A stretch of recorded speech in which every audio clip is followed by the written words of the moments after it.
do when you lose your life partner, but still have a desire for love? My name is Dr. Rowe, and this is Life Jacked, the Resilience Podcast.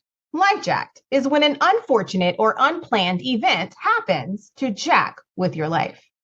My guests for this week, Dr. Frank Powers and Dr. Gloria Horsley, also known as the Golden Dating Doctors, co-authored the book Open to Love, The Secrets of Senior Dating, and co-host the award-winning Open to Hope podcast.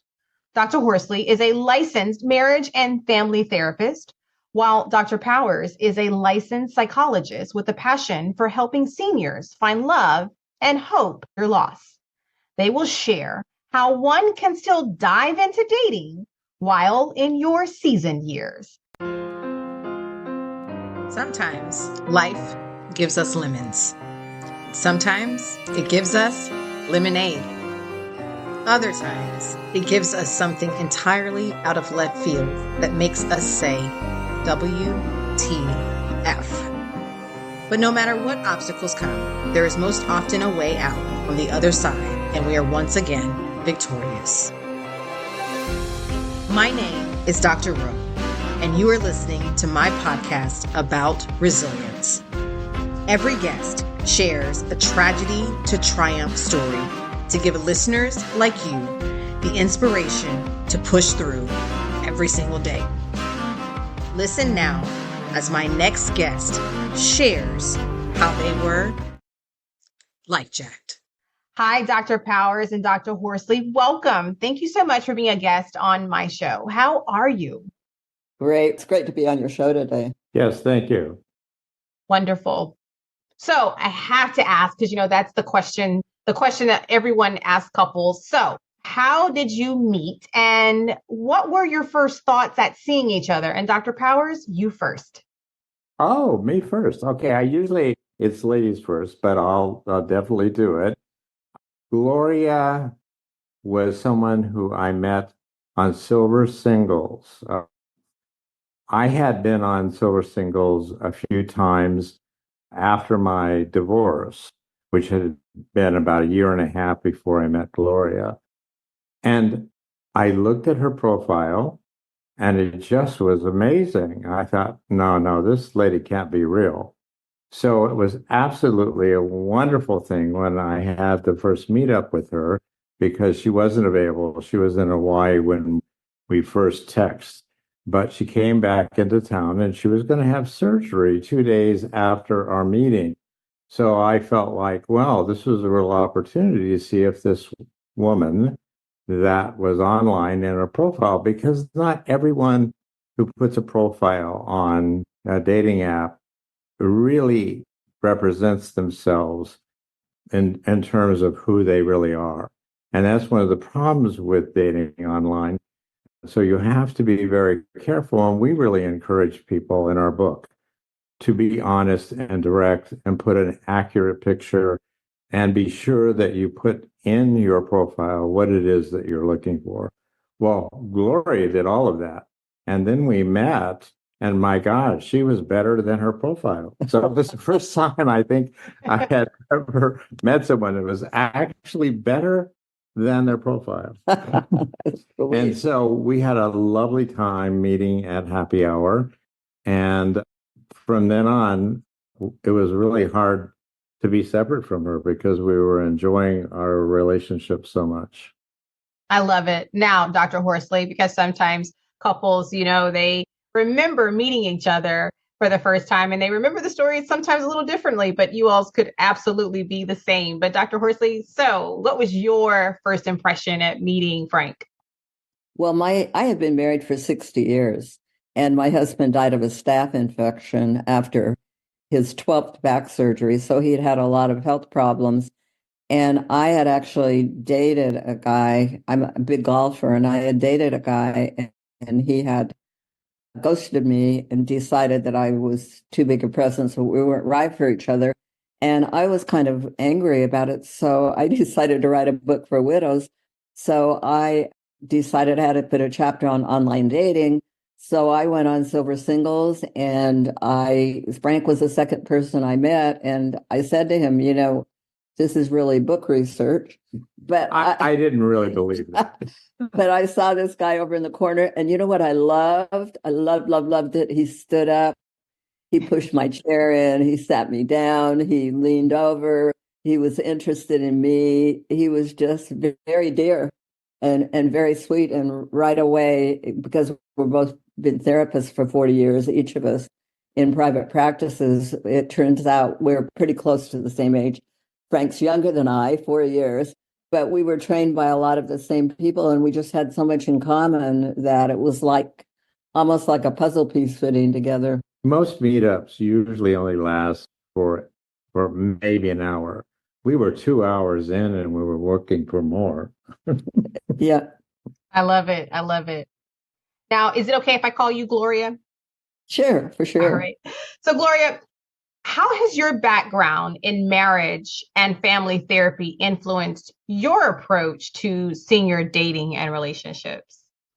Well, it's kind of interesting because as a widow, I'd given all this advice for all the years to widows, and I broke all the rules. Everything I told them, the idea of not doing anything for a year. Well, I had a summer house I sold right away because it was really one that my husband loved, and I sold it, and I started dating, met somebody that liked to play golf, that I played golf with, probably whose wife had died two days after my husband.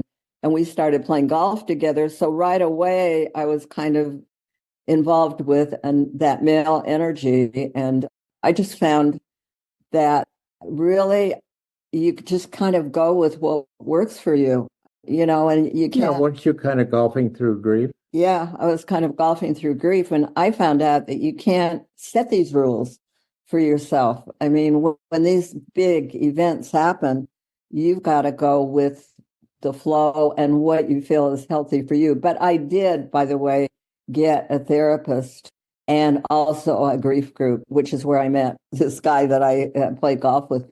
But so I found that I was getting counseling, I was getting help, and then it just moved naturally into the direction it went in. So it's hard to predict what you'll do. Yeah, my situation was I was divorced for a year and a half, and I was coming at the end of my psychology career, and COVID came, and I like to see people individually in person, and doing it on Zoom or on the telephone just didn't have a lot of appeal to me because I was 79 years old. So I also didn't want to redo my house, and I was preparing to sell my house and go into a senior community because I had heard that, and I knew the research, that there were twice as many women in senior facilities than there are men. So I thought, well, maybe that's where I'll meet someone. But I had had some luck on online dating. That's where I had met my wife. And so I thought, well, I'll try it one more time. And thank God I did. Yes. Now, Dr. Powers, may I call you Frank? Is that okay? Sure. All right. So now, as a licensed psychologist, how do you incorporate your expertise in helping seniors navigate the complexities of dating and relationships? Because as Gloria said, sometimes, individuals, maybe they're widows or widowers, and they may feel guilty, by moving on. So how do you use your expertise to help seniors? Well, one of the things for the last 5 to 7 years of my practice, I was basically focusing in on people who were on Medicare because I had just realized in the field and talking with other psychologists that it was really hard for people with Medicare to find a psychologist that would actually see them and take what Medicare had to offer. I was lucky enough to be financially in good shape, so it wasn't an issue of money. I just liked working with people who were on Medicare. So most of the couples and individuals that I was working with were people who were 65 years of age or older. And those issues of loneliness, because the Surgeon General has now said that loneliness is the biggest mental health issue for seniors. And I certainly found that true in my practice. So one of the things that I did a lot was to help people who were recently divorced or recently widowed to begin to find out if they were interested. And this was the big issue.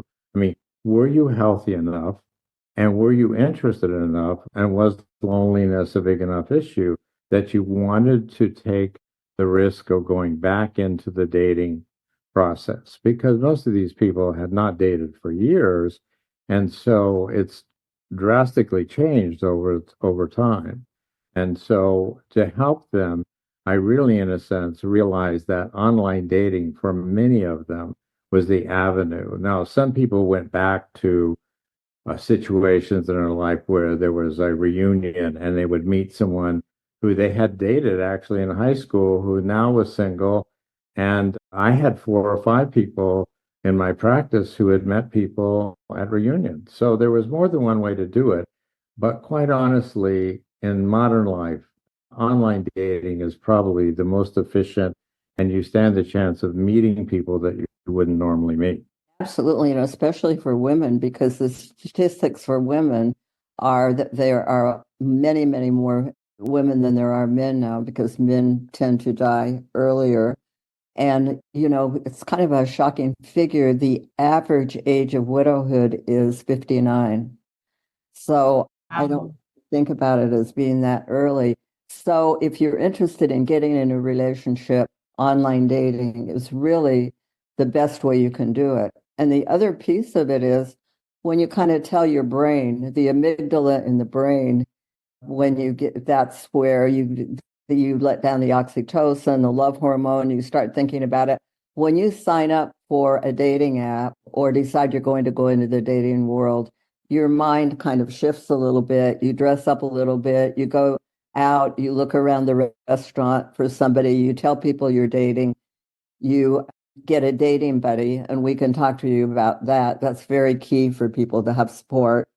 And then it kind of changes your mindset a little bit. And maybe you'll meet somebody at a class reunion, or maybe when your neighbor finds out that you're actually online dating, maybe they'll line you up with somebody. But it just opens up that world for you if you want to be in a relationship. As Gloria said, the dating buddy idea is something that we put in the book, and I think it's kind of crucial. You really don't want to go into the dating process alone. Don't go into your head alone. Get someone else there. It needs to be fun. Being someone on online dating, you do have to persevere. And not everyone is going to meet their love of their life, the first person that they go out with or meet up with. So you do need to have fun with this. And the best way to do that is do it with a dating buddy, someone. It can be one of your grandchildren, because they're more sophisticated about using online, and they can be very helpful as a dating buddy. But you also need people who are near your age that may have experience with online dating and can help you go through the process. Because for many of us that are older, 65 or older, we never had that. So this is a new process, and you have to learn how to use it and be a good consumer. Because if you're not, online dating does have its problems. Mm-hmm.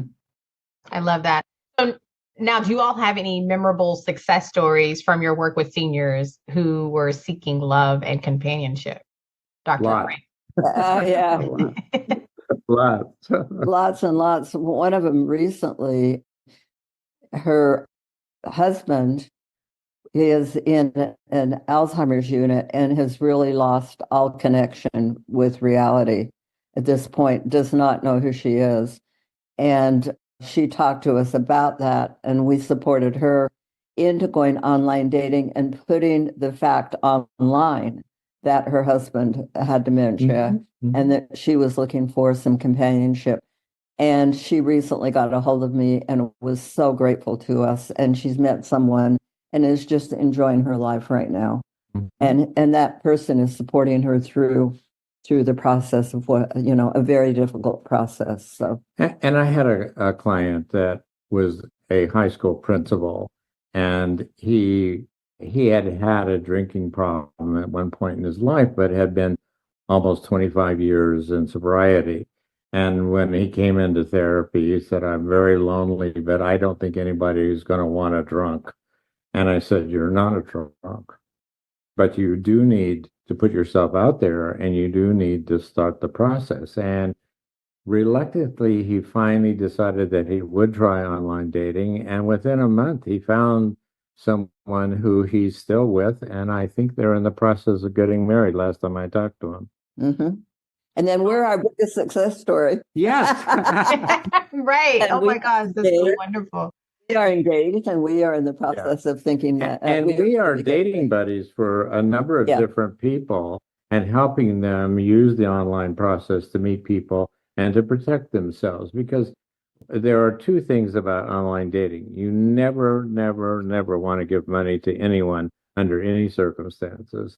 And second is that you want to check them out, either on E-Verify or White Pages or Google them to find out if who you're talking to really exists. Because there are scammers out there. And if you're a good consumer, though, you can feel pretty safe. Absolutely. The other thing is meet them in person as soon as possible, because, people can waste your time. Now, if you're a person who wants to spend your whole time texting it, talking on the phone, well, good for you. But we know many women and men that have talked about having these talking relationships, and they finally had to cut them off. They realized that it was a waste of time. So try to meet people as soon as possible and see if there's any energy between the two of you and any interest. Most definitely. Now, when you have a client, or like you said, you're dating buddies for some of your friends, when they are hesitant to start dating again, what advice would you give them, especially if it's after the loss of a partner? Because I think that that's the hardest for people to move on, because they don't want to betray, I guess, their previous partner. But what advice would you give to someone who's hesitant? I liked what you said. Most people don't know something that you just said, and that is there's a loyalty to your previous partner, and also their family loyalty. Your kids, when you try to go online, might not like it because of that loyalty. So they feel you're being disloyal. Yeah. So I think it's important to remember that loyalty. But I will have to say, men tend to marry on the average of 7 months after the death of their spouse. Wow. Yes. Men kind of jump right back into dating because the loneliness that they feel is just overwhelming. And they usually don't have a lot of friends, not even male friends, that they can spend time with. So they're kind of dependent on the woman in their life. And so they tend to be really someone who jumps right back in. Women, on the other hand, tend to wait a little bit longer, and they have more female support usually, and they're able to deal with the process. And men do end up getting themselves in trouble because of their neediness. And that can happen. But I say to women sometimes, well, they'll tell me they started dating, and then this guy's talking about his wife who's passed away a lot. And I'm like, what kind of energy do you have? What do you think? Do you think there's something there? Do you want to put up with that a little bit? Yeah, you might have to wean them through their process. Yeah, you might of grief. They haven't quite worked out. So, you just have to look at your whole situation and see what's right for you. Now, my kids didn't like my getting involved with Frank so quickly. And, when I met him, I was 81. I mean, I don't have that many more years. And I said that to them. It's different. If I were 50 or 40 or whatever, it would be a little bit different than it is for you. So that was, so you have to look at yourself individually. And you also have to, we've got a whole chapter in the book about knowing whether you're ready, looking at grief and loss. Mm-hmm. So, whether or not you can talk about the person without being really upset, if you can go places you went to with them. Going places you used to go with their spouse. And that is also true of divorced people. I mean, they also have a loss, and they're also feeling, oh my gosh, do I want to go back into this and get hurt again? So there's a lot of reasons why people are hesitant. And Gloria and I try to deal with those different reasons and have people look at the possibility of which is more important. Is your dog enough? In most cases, it's not. And you generally live 7 years longer if you're in a relationship than if you're single. So it is a mental health issue. It's also a health issue. If indeed you're used to having relationships and you're just a little leery because of either divorce or the loss of a spouse and how your kids might feel or how your friends might feel, Yeah. we try to help people understand that, the loneliness versus the fear and which one is going to win out. And we hope that the loneliness will be the motivation for most people to want and find another relationship, because in 1900 the average lifespan was 46 years of age. Now it's 78 years of age, and most of the time we're healthier longer.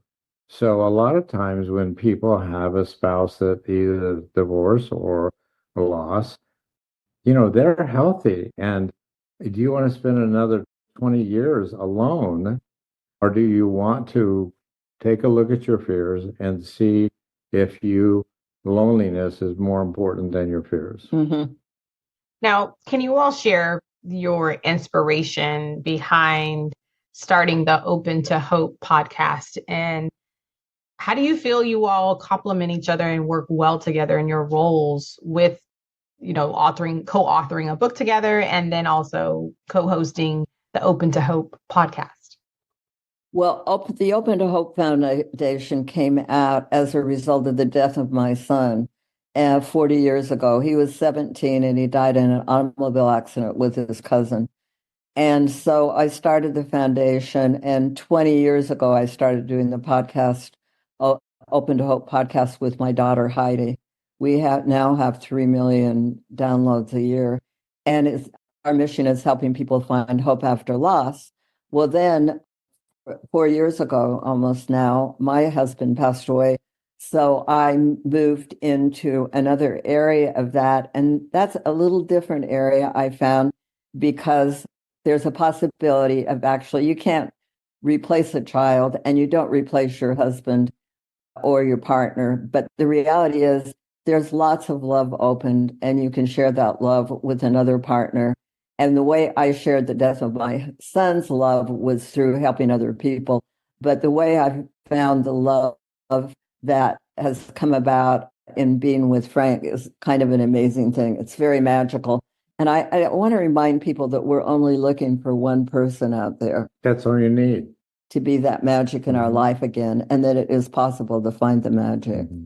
And then Frank and I now are working together to try to help people find that magic and to move on into new relationships. And to feel that it's okay, and to go past some of the things that were mentioned or that are obstacles to it, whether it's loyalty to a past spouse or your children not wanting you to find someone new in your life because they're afraid that you might be scammed or someone take advantage or that their inheritance would be in danger. Mm-hmm. I was writing the book for widows, and I asked Frank if he would do a couples book with me and a book of hope for those who've lost a partner or suffered a divorce, to people who want to be in another relationship. And I love the book because I've learned so much, and it's really a living document, because it's a fun book, because we tell you about our relationship in there. We tell you how my kids dealt with Frank. We tell you how we dealt with it. We have little emojis where Frank speaks and I speak. And we hope that people will get inspired to find that love in new relationships. We also have some cartoons that were done by a guy who does cartoons for the New Yorker magazine. And he is so good. And we really enjoy the little cartoons that start each chapter. Yeah, and it's been a wonderful thing for us as a couple. Lots of fun. Oh, God, it's made a real difference. I think our relationship is so much stronger because we took the time to look at all the issues and put them in the book. Mm-hmm. Exactly so. I love it. And now I love that you mentioned, Gloria, that sometimes family members, children are hesitant, or even grandchildren, depending on if if you have grandchildren, are sometimes hesitant, right? Because you mentioned sometimes people feel it's like a betrayal to the family if you're moving on. So what advice could you either one of you give to the listeners out there who may be experiencing that, or they're thinking about dating and that is one of their worries, is that people will feel that they are betraying the family, or why are they moving on so soon? Mhm. Well, I think that one of the most important things is you've got to be strong as a couple. You've got to come in together as a couple, and you've got to stand up for your new partner, particularly if it's your family. I had one gentleman date for it. When he came in to see me, the wife said to me, I think I should get a divorce from him because I don't want to get in the middle between him and his kids. And luckily, we were able to talk about it, and for her to realize that that is not the answer. The answer was to deal with it together. And they did, and they stayed together. And I was really happy about that. So now, with the Open to Hope Foundation, the Open to Hope podcast, co-authoring a book together, and and who knows, you may be, you may decide to write another book, but how do you all balance all of these things and still remain a couple and work together? Well, the thing is, first of all, we love being together. We really enjoy each other a lot, which makes a whole lot of difference.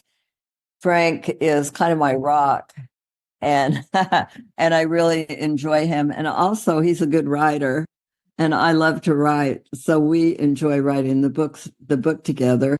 But the book is the story of our life and what's going on right now for people our age in the community. So we're kind of learning from it. And as you said, we are writing a second book, and our second book is basically Now You Found the One.